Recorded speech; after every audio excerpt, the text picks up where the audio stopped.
confiance. Lorsqu'on a montré le signe, qu'est-ce qui suit? La confiance. Mais le plus souvent, il nous montre les signes. Est-ce que nous avons la confiance? Non.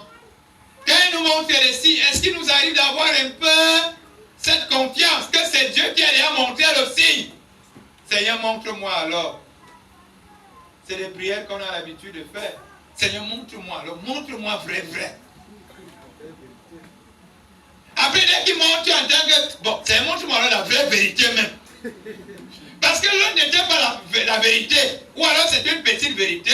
Quand il montre la vraie vérité, montre-moi alors la vraie vérité. Il vient, remonte la vraie vérité. Tu le dis encore, vraiment, alors c'est vraiment ça. Montre-moi encore, vraiment, la vérité pure.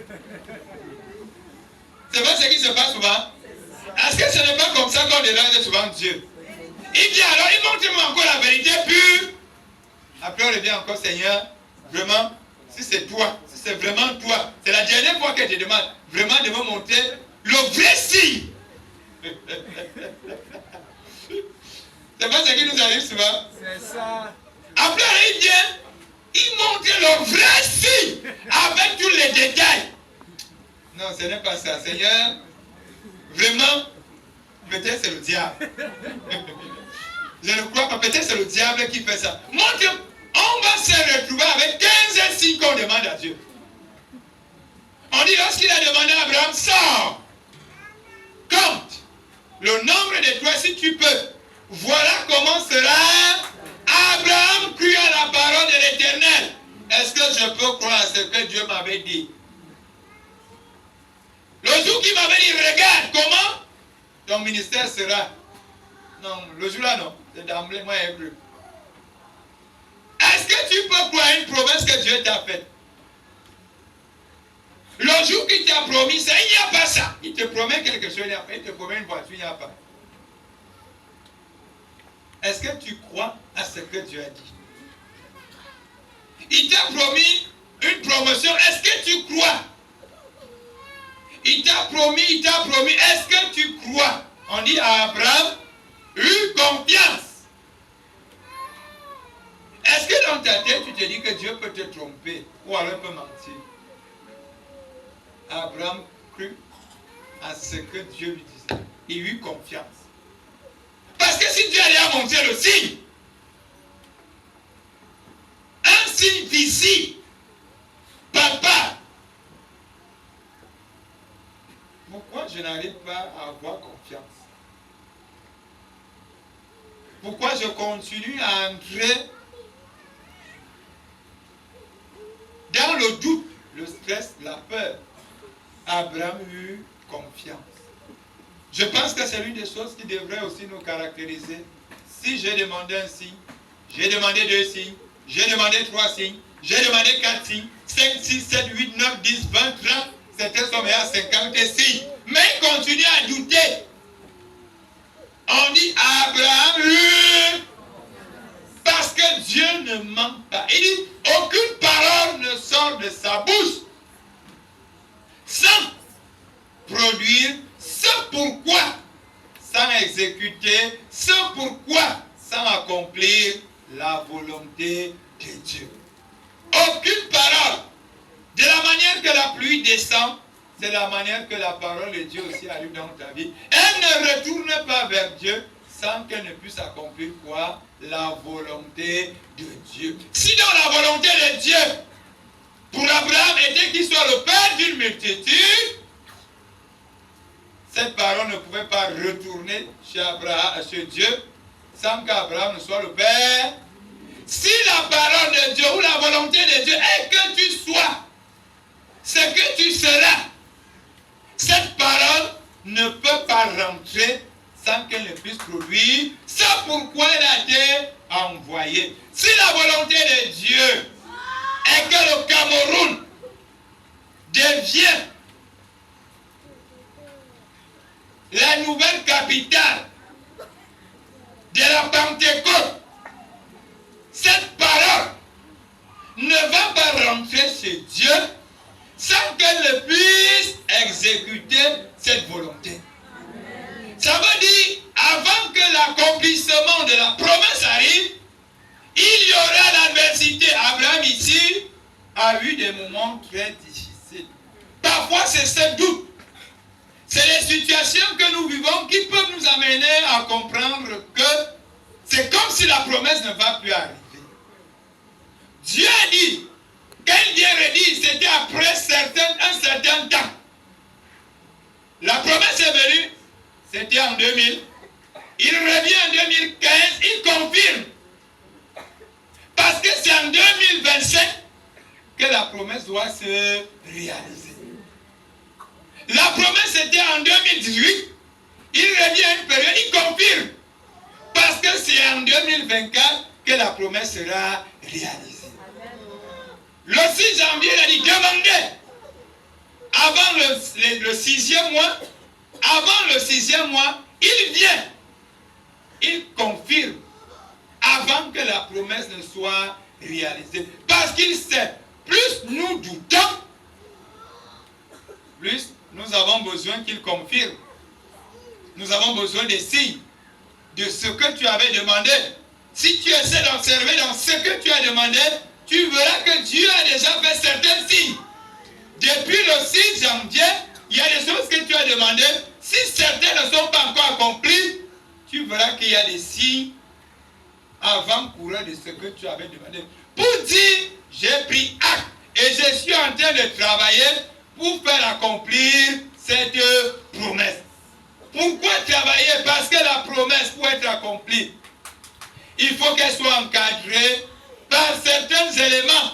Il faudrait que la nature soit favorable. Il faut que la nature te soit favorable. Il faut que le climat te soit favorable. Comme alors le climat n'est pas encore favorable, le Seigneur cherche le bon climat.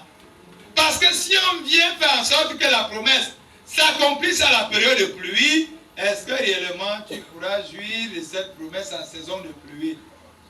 Il voulait donc peut-être que ce soit en saison sèche. Ou alors c'est la saison sèche, il voulait que ce soit en saison de pluie.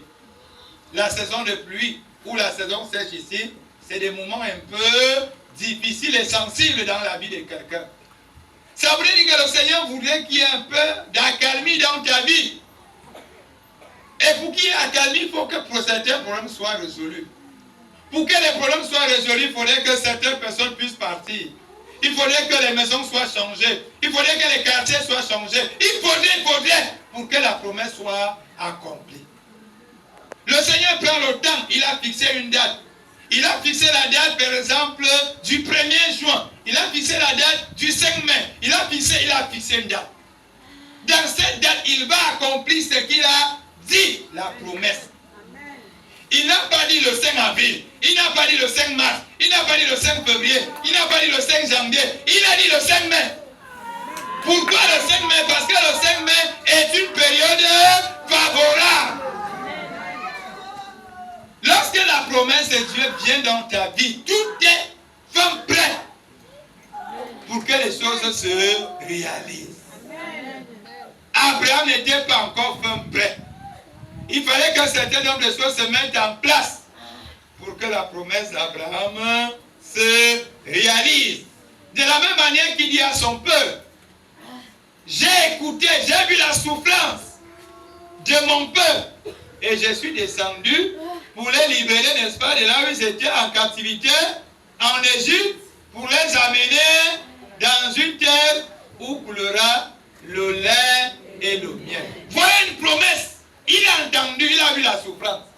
Et il est descendu lui-même. Ça veut dire qu'il a vu ma souffrance. Il a vu mes problèmes, mes difficultés.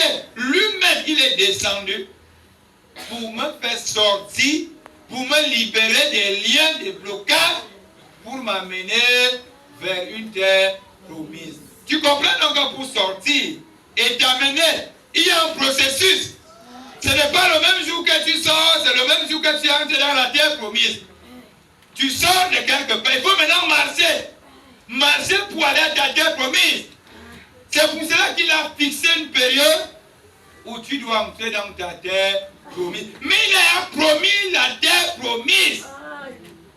Il sait qu'il y a un endroit où le lait et le miel coulent. C'est lui qui a promis ça, c'est pas toi. Déjà que toi tu es en Égypte, tu ne sais pas de quoi il est question, on te maltraite, on te tape, on te fouette, tu dors même le sol, tu dors dehors, le loyer tu ne peux pas payer, maladie sur maladie, les enfants ne vont pas à l'école, toi tu es en Égypte, tu ne sais pas, tu es esclave.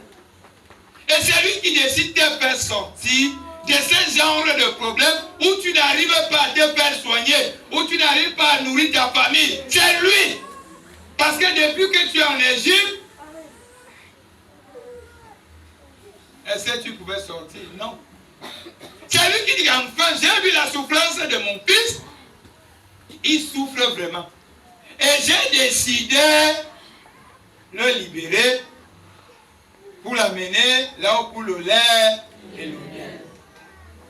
La souffrance que toi, tu as d'abord là, que ces jours-ci. Tous les quartiers de Yaoundé connaissent à tes pieds. Permis. C'est-à-dire tu as le permis de marche à pied. Marche. Permis. C'est-à-dire que j'ai un pitié de ta hanche. Permis. C'est-à-dire quand tu vas t'asseoir quelque part, il faut entendre comment le dos chauffe. Parce que tu as fait tout le tour de la ville.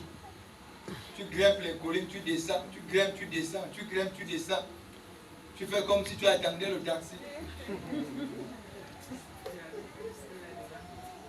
Et en plus de ça, tu as encore un problème, c'est que tu es parti à la maison, tu n'as pas rationné. Double punition. Esclave plus. Quel enfant tente encore de venir te dire, papa, on a demandé un crayon de 25 à l'école. Tu maudis ton enfant. Tu ne maudis pas l'enfant parce que tu veux maudire, mais c'est parce que tu es en Égypte. Tu es esclave. Tu décides même d'aller faire un bricole quelque part pour qu'un gars te paye. Pour qu'on te paye, on ne te paye même pas. À la fin, tu ne comprends rien. Parce que tu es en Égypte. C'est comme ça que les gens mangent ton argent. Tu finis de faire le travail ici, on mange. Tu pars là-bas, on mange. Tu pars là-bas, on mange. Elle dit, toute ta vie est venue manger. Est-ce que le bailleur lui entend ça? Est-ce que madame comprend ça? Madame est en train de dire qu'elle part. Tu es en Égypte. Esclave. Et il a vu. C'est lui qui a vu. Parce que toi, tu vis avec. On t'appelle la souffrance. Tu vas me donner un nom, souffrance. Le nom maintenant qu'on t'appelle au quartier, moi, on m'appelle souffrance. Hein? Tout le monde t'appelle au quartier souffrance. Souffrance au. C'est-à-dire tu t'appelles souffrance et tu réponds. Parce que tu t'avines que souffrance. Toi, tu te demandes à quel moment les gens font comment pour se retrouver un peu en paix. Ils font comment pour jouer la musique chez eux et ils dansent. Parce que chez toi, tu ne connais même plus l'autre, tu t'appelles souffrance. Et Dieu dit, il est descendu parce qu'il a vu comment ton nom s'appelle et la même souffrance. Je suis venu pour te libérer et te faire entrer vers ce pays où coule le lait et l'eau. C'est Dieu qui a décidé. C'est lui qui promet. C'est lui qui promet la paix dans ta vie. C'est lui qui promet la paix dans le pays, ici, le Cameroun. C'est lui qui permet, il promet. Et comme il a dit, ça va prendre ce que ça va prendre. Les gens vont essayer de faire ce qu'ils vont essayer de faire. Mais la promesse de Dieu tient toujours. Poussez des cris de joie.